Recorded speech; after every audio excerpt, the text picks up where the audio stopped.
Assalamualaikum. Halo semuanya. Selamat pagi, selamat siang, selamat sore, selamat malam, dan salam sejahtera bagi kita semua. Selamat bergabung di Likham Podcast. Pada kesempatan kali ini, saya Cinta Amalia akan menemani teman-teman selama beberapa menit ke depan yang dapat disaksikan melalui channel YouTube UKM LIKM. Kali ini kita akan ditemani juga oleh narasumber yang super kece. Good looking, good reckoning, good playing, and good cooking pastinya. Beliau adalah seorang mitra yang menjabat sebagai Ketua Umum UKM LIKM. Selain itu, beliau merupakan seorang entrepreneur nih teman-teman. CEO berdinershop.id.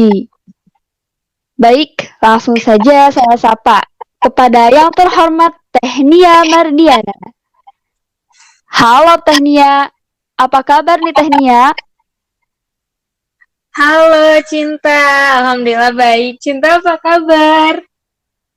Alhamdulillah luar biasa, Allahu Akbar. Alhamdulillah. Oh iya Teh, omong-omong Teh Nia sedang berada di Bandung atau di mana nih?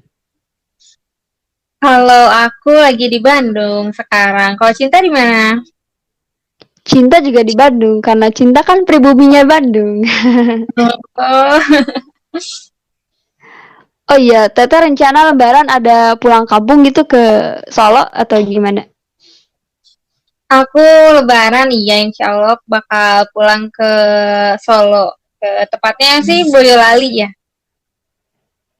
Oke, Boyolali gitu. Oh iya, kalau boleh tahu makanan khas atau makanan favorit dari Solo itu apa ya Teh? Dari Solo, aku kurang tahu sih ya. Soalnya kalau di Solo jarang kulineran. Kalau di aku biasanya kalau kulineran atau dulu pernah tinggal juga di Semarang. Taunya Kak makanan khas Semarang itu ada tahu gimbal, ada bandeng presto, ada lumpia juga. Oh gitu, ada Bandung Presto, lumpia, sama apa tadi tahu gimbal gitu lah, gitu ya. Nah, Oh, kalau di Bandung ini kan Cinta belum pernah denger gitu tahu gimbal itu seperti apa nih ya. Barangkali teman-teman LIKM nih bisa dijadikan sebuah inovasi baru gitu untuk merintis usaha awal tahu gimbal gitu di Bandung seperti apa gitu ya Teh ya. iya, bisa itu jadi peluang usaha gitu ya. Karena kan tahu gimbal itu yang aku rasain waktu makan di Semarang itu memang ciri khas banget gitu ya, berbeda dengan yang ada di Bandung. Jadi memang itu sebuah peluang usaha juga buat teman-teman gitu ya yang dengerin podcast ini bisa menjadi peluang usaha apalagi di bulan Ramadan yang sebentar lagi. Oke, nah teman-teman bisa di-note nih ini ya. Oke, baik Teh Nia.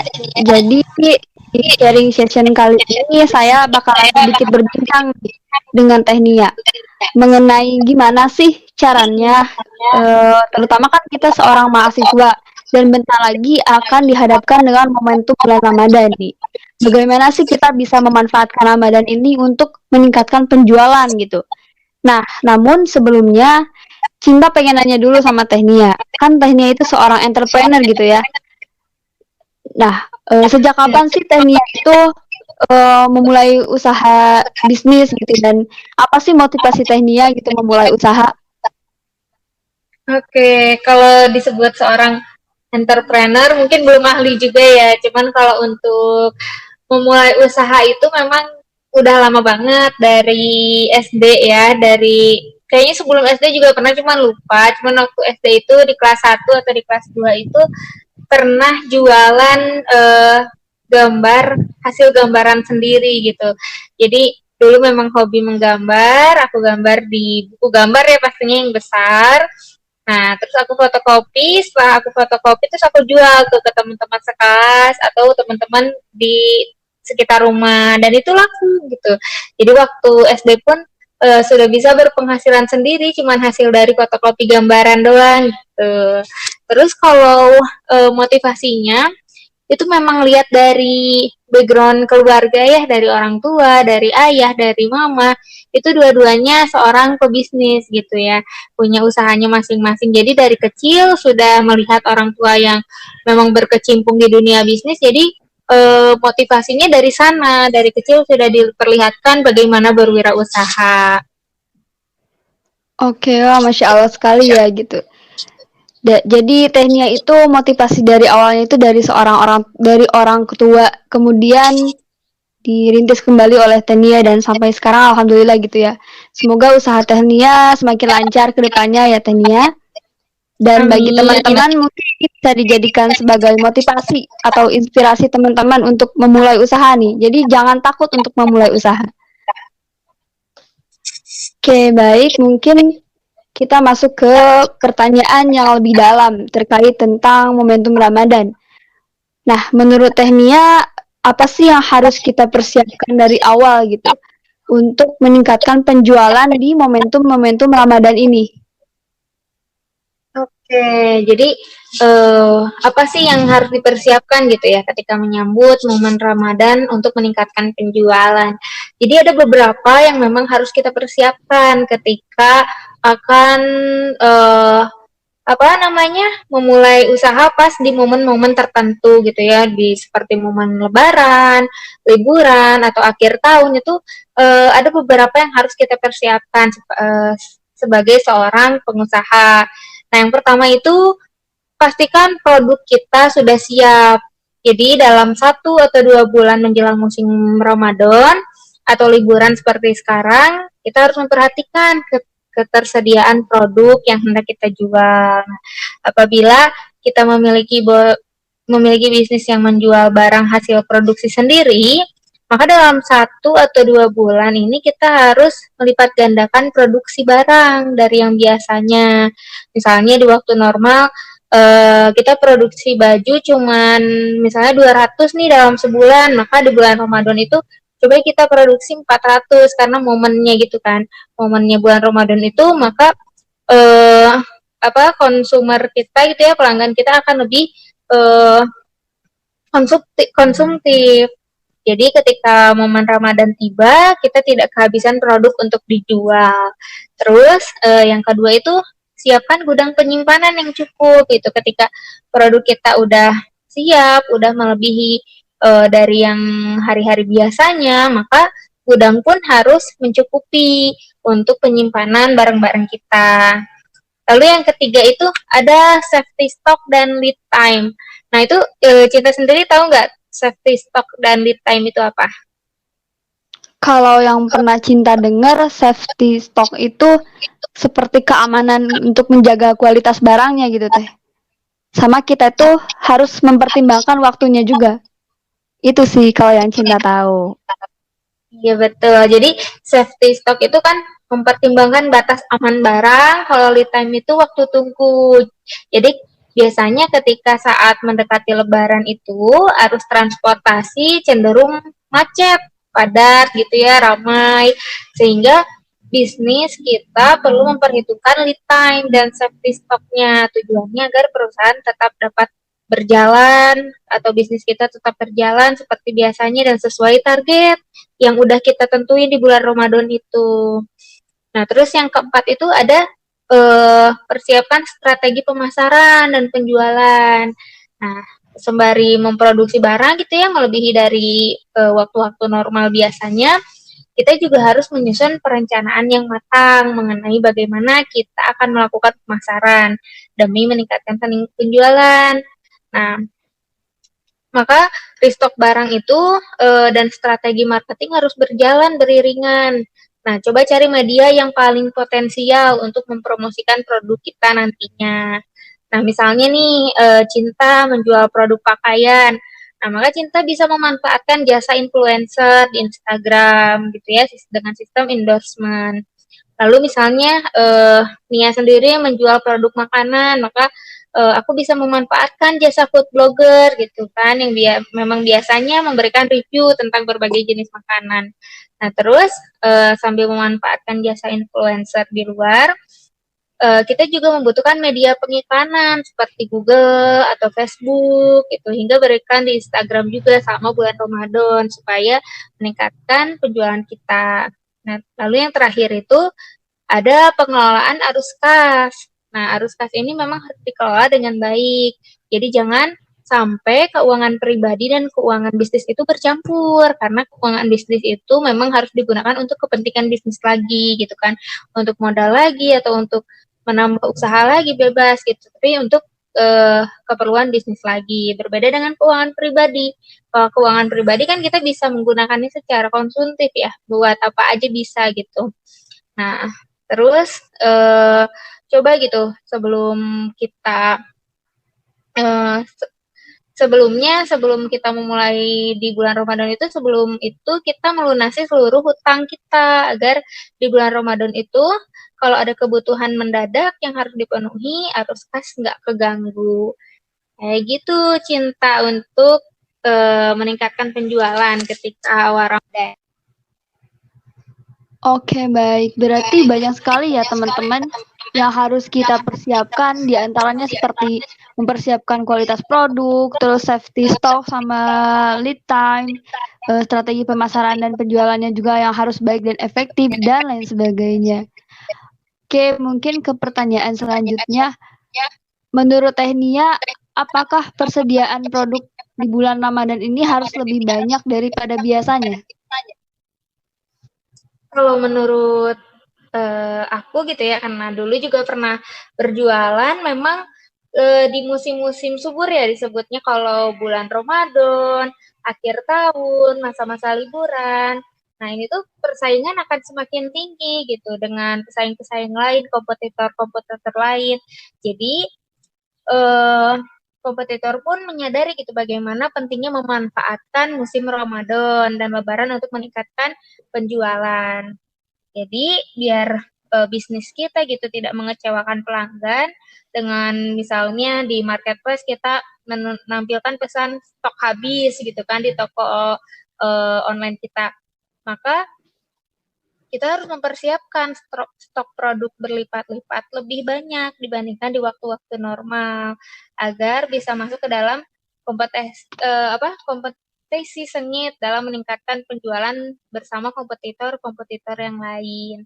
Jadi memang penting untuk menyediakan produk lebih dari biasanya.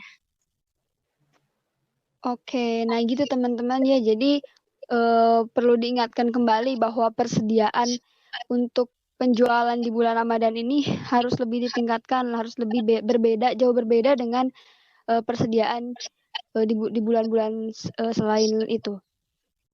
Baik, langsung ke next question. Menurut Teh Nia, apa saja sih strategi dalam meningkatkan penjualan usaha di bulan Ramadan yang bisa kita lakukan gitu? Oke, nah strateginya gitu ya, strategi meningkatkan penjualannya. Memang strategi tiap orang, tiap bisnis itu berbeda-beda. Cuman ada strategi umum yang biasanya dilakukan para pengusaha-pengusaha gitu. Yang pertama itu coba untuk colong start gitu, alias mulai lebih awal. Nah, biasanya kan rata-rata masyarakat kita itu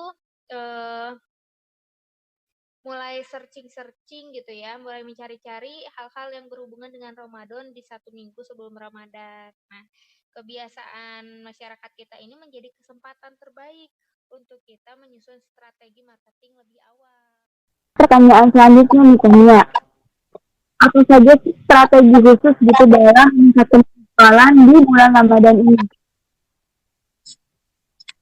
Oke, jadi memang tiap pebisnis, tiap orang gitu ya memiliki strateginya masing-masing dalam meningkatkan penjualannya gitu ya, utamanya di bulan Ramadan. Tapi ada beberapa strategi yang umum dilakukan para pengusaha-pengusaha untuk meningkatkan penjualannya di bulan Ramadan. Yang pertama itu colong start gitu ya, alias mulai lebih awal. Nah, rata-rata kan masyarakat kita itu mulai mencari-cari atau searching hal-hal yang berhubungan dengan Ramadan di 1 minggu sebelum bulan Ramadan. Nah, kebiasaan masyarakat kita ini bisa menjadi kesempatan terbaik untuk kita menyusun strategi marketing lebih awal. dengan mendahului promosi dari kompetitor-kompetitor, maka kita akan bisa mencuri perhatian konsumen lebih cepat. Nah, kita juga bisa memiliki waktu yang lebih banyak untuk melakukan promosi di bulan Ramadan. Terus yang kedua itu sesuaikan produk sehingga cocok untuk dijual di bulan Ramadan. Nah, ini maksudnya apa? Ketika bulan Ramadan tiba gitu ya, biasanya para pelaku bisnis atau para pengusaha akan berlomba-lomba untuk memberikan promosi besar-besaran. Nah, momen ini juga harus kita gunakan untuk berkreasi sekreatif mungkin, menentukan produk yang seperti apa yang akan menarik perhatian para konsumen. Nah, terus yang ketiga itu ada content is a king gitu ya. Buat konten yang menarik selama bulan Ramadan. Pernah mendengar istilah content is a king nggak, Cinta?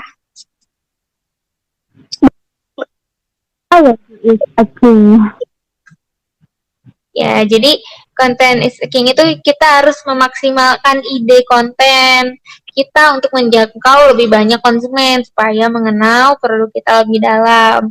Nah, dengan membuat konten menarik gitu ya selama bulan Ramadan, maka kita bisa mencuri perhatian para konsumen untuk membeli produk kita.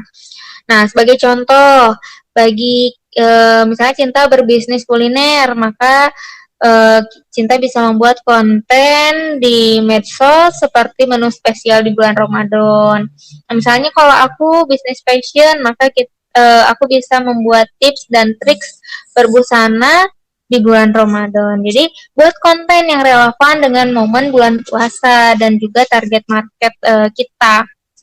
Pahami kebutuhan konsumen kita itu melalui konten yang kita buat.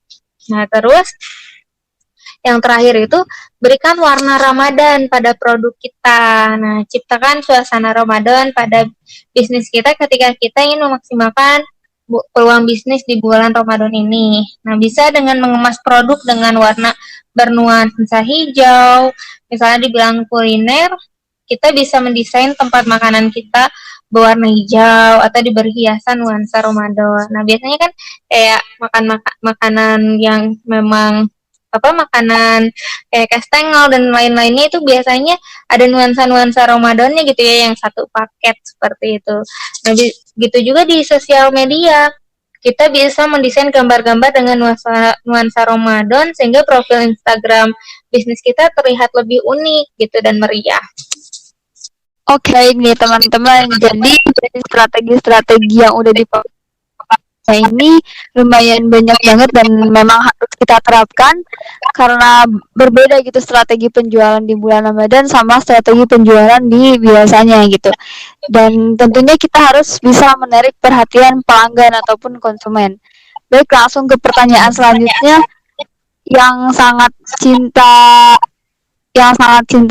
ini sih, penasaran banget gitu. Menurut Ania, perlu nggak adanya promosi penjualan gitu di momentum bulan Ramadan ini untuk meningkatkan penjualan?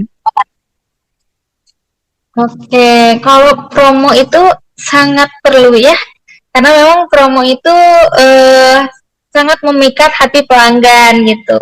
Nah, gimana sih gitu kan promo-promonya? Nah, ada dua promo gitu. Yang pertama tuh berikan promo atau paket bundling Ramadan. Nah, maksudnya memberikan promo menarik pada produk kita gitu ya, atau produk yang sudah ada sebelumnya. Nah, bisnis kita itu dapat memberikan bonus bagi produk yang tidak ada hubungannya dengan bulan Ramadan, sehingga produk lainnya pun sama-sama laku terjual dengan memberikan harga yang khusus. Nah, itu paket bundling ya. Misalnya dalam usaha di bulan Ramadan, kita dapat memberikan promo dengan menggunakan potongan harga melalui kode kupon spesial Ramadan. Nah, seperti promo buy one get one free gitu kan, dan lain sebagainya. Banyak promo-promo yang bisa kita gunakan di bulan Ramadan. Nah, tapi jangan lupa untuk menentukan jangka waktu yang sesuai. Jadi jangan terlalu cepat juga dan jangan terlalu lambat. Nah, terus buat coba produk spesial lebaran gitu ya, sesuai dengan momennya gitu. Coba kita buat produk sesuai spesial lebaran. Nah, bisnis kita dapat memanfaatkan momen Ramadan itu untuk merilis produk terbaru. Misalnya apabila bisnisnya Cinta ini fashion, luncurkan coba aneka gamis dan baju muslim yang terbaru. Nah, dengan iming-iming stoknya terbatas gitu. Jadi ketika kita berikan iming-iming stok terbatas, maka para konsumen pun ingin segera membelinya gitu, takut kehabisan. Nah, terus bisnis kita juga dapat membuat paket bundling yang tadi dengan menggabungkan 2 produk atau lebih menjadi satu kemasan. Nah, harganya bisa lebih murah. Gitu. Nah, strategi ini yang 2 tadi yang berikan promo atau paket bundling serta buat produk spesial lebaran itu sangat ampuh untuk meningkatkan penjualan kita di bulan Ramadan. Jadi memang promo-promo tertentu itu sangat harus digunakan saat Ramadan seperti itu. Jadi bagaimanapun strateginya ya jangan sampai kita juga sampai rugi gitu. Oke, teman-teman. Nah, lalu kapan sih waktu terbaik untuk melakukan promosi tersebut teh? Nah, waktu terbaik itu sebenarnya hampir semuanya gitu ya waktu terbaik di bulan Ramadan. Nah, coba kita lihat di minggu pertama gitu. Minggu pertama bulan Ramadan itu kita bisa manfaatkan sebagai pemanasan karena masyarakat kita gitu ya belum terjadi pembelian atau di secara signifikan di minggu-minggu pertama. Nah, kalau minggu kedua bulan Ramadan itu beberapa produk menjadi populer di Google gitu. Nah, banyak yang dicari-cari oleh masyarakat kita. Yang pertama itu ada restoran, ada pakaian muslim, terus ada perawatan kulit atau skincare. Nah, di minggu kedua ini momen banget buat kita promosi tentang restoran ya, kalau kita punya restoran, punya kafe, karena di minggu-minggu kedua ini biasanya diadakan atau dijadikan sebagai hari bukber gitu ya, baik komunitas, baik sekolah, apapun itu kita buka bersama di minggu kedua. Terus di minggu ketiga ini pengeluaran konsumen tuh lebih besar di minggu ketiga. Nah, karena biasanya di minggu ketiga ini sebagian besar karyawan kan menerima THR, tunjangan hari raya. Nah, sehingga dari THR ini konsumen kita tuh bisa membeli produk-produk dengan rentang harga yang lebih tinggi. Nah, di minggu ketiga ini kita dapat mengambil kesempatan untuk menjalankan promosi online terhadap produk-produk dengan nilai jual tinggi.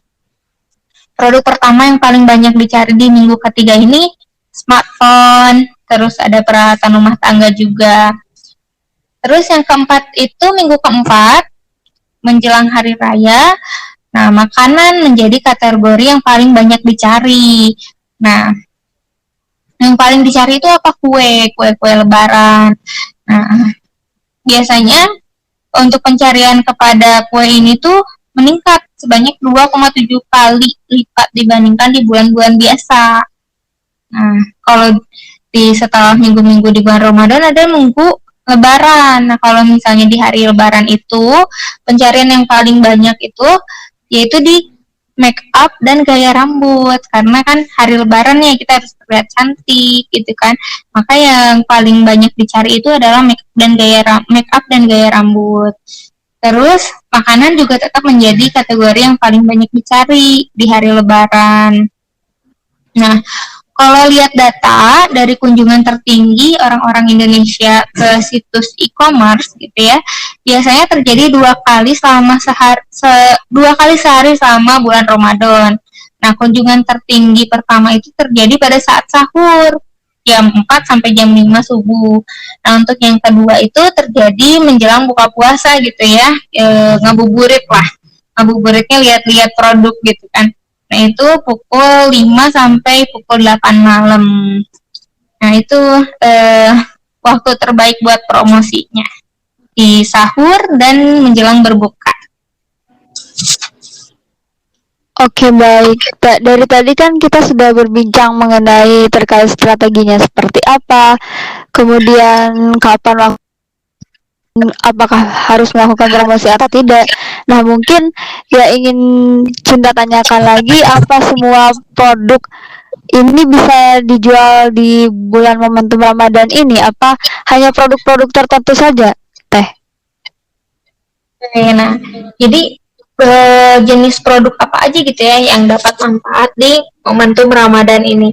Jadi sebenarnya hampir semua produk itu mendapatkan manfaat ya di bulan Ramadan ini gitu. Tapi ada beberapa produk juga yang memang di momen Ramadan ini paling tinggi penjualannya gitu. Yang pertama itu apa? Busana muslim, pakaian muslim. Nah, biasanya untuk laki-laki itu yang paling banyak dicari itu baju koko. Kalau untuk perempuan itu biasanya gamis dan hijab gitu. Terus apalagi perlengkapan sholat gitu kan, seperti sejadah, mukena, sarung dan peci gitu. Terus yang paling aku terjual apa? Makanan kaleng. Nah, makanan kaleng ini menjadi buruan konsumen gitu di bulan puasa karena penyajiannya praktis dan cepat, terlebih untuk sahur gitu ya. Kadang sahur tuh kita males untuk masak tapi kita punya makanan kaleng gitu. Nah, produk makanan kaleng yang paling banyak dicari itu kayak ikan gitu ya, kornet, makanan laut dan buah-buahan. Terus ada kurma. Nah, kurma ini memang udah hal yang wajib ya di bulan Ramadan. Kalau di bulan-bulan biasa itu kita susah sekali mencari kurma, tapi kalau di bulan Ramadan itu di pinggiran jalan itu pasti banyak sekali yang jualan kurma karena memang kurma itu ikon bulan Ramadan ya, dan termasuk sunnah juga untuk memakan kurma gitu ya di ketika berbuka. Nah, lalu ada peralatan dapur. Nah, peralatan dapur juga sering dicari konsumen saat bulan Ramadan, yaitu seperti frying pan atau penggorengan, panci pesto, dan peralatan makan. Terus ada juga produk elektronik ya, seperti handphone buat THR gitu kan. Lalu ada furniture dan dekorasi rumah.